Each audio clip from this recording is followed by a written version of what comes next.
Les toutes premières répètes des Uncommon Man from Mars, moi j'avais installé ma batterie juste ici là.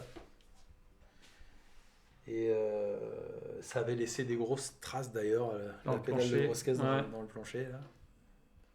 On n'avait pas des gros amplis en plus. Non. On avait des tout petits amplis pourris.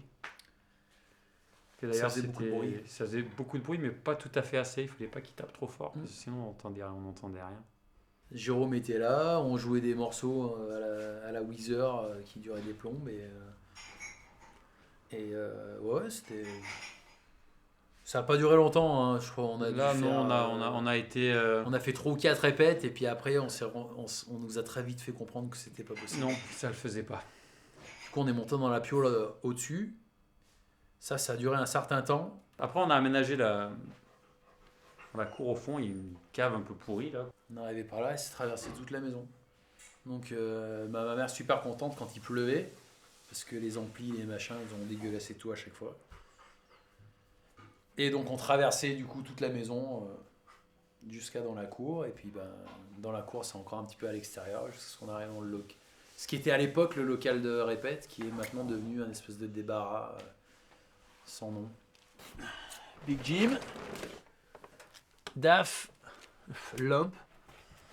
Ça c'est carrément une autre histoire. Enfin bon, de l'époque, on a mis les pieds. Il y a encore du matos là. Là il y a un... Ça c'est un baffle au fond et encore des cymbales. Et là, avant de répéter à Warm Audio, vous avez répété combien de temps dans cette cave ? Une dizaine d'années, je crois. Oh, au moins 6 ans. Une petite dizaine d'années. Au moins 6 ans. Alors après, le truc, c'est que il n'y a pas de chauffage, donc l'hiver, il fait hyper froid. Et l'été, il fait hyper chaud. Mais vu que c'est ambiance cave, l'été, du coup, c'est un petit peu... L'été, c'était pas pire. L'été, c'était super bien, en fait. Mais il y avait de l'humidité aussi au fond. On a traité tout le fond avec du grillage et du béton traité anti-humidité pour essayer de gagner un petit peu. Mais il y a du moisi qui se développait sur les enceintes. Il y a certains morceaux qui ont été écrits spontanément sur place en répète. Des morceaux qui étaient des bases qui étaient déjà existantes avec une ligne mélodique. Et ensuite, tous ensemble, on travaillait un peu dessus. Donc, c'était un peu en brainstorm, quoi. Tu avais une pièce de départ et puis on cuisine tous ensemble, quoi. Ça, en mon âme et conscience, je pense que ça a fait les meilleurs morceaux d'Unco. Les morceaux qu'on a vraiment tous mis un petit peu de nous dedans. Je pense que c'était les meilleurs morceaux. J'ai pas de titres qui me viennent comme ça, là,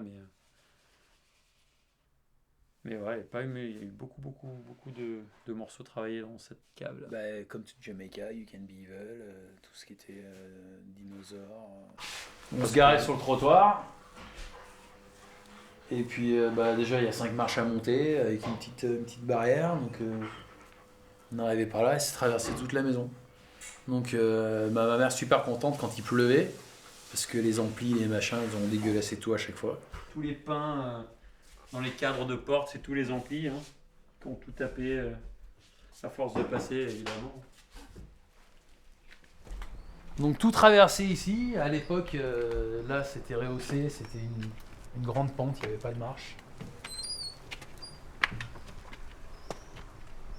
Alors là, du coup, c'est devenu un petit peu la caverne d'Ali Baba.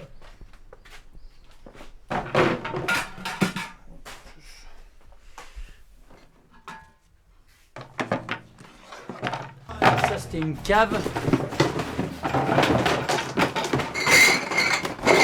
C'est une cave qu'on a retapée en fait. En fait, on a tout nettoyé, on a tout gratté le fond. Là, on voit pas super bien, mais Big Jim, Daf, Lump. Ça, c'est carrément une autre histoire. Saw a special looking car, drive so fast, drive so far, flying colors everywhere.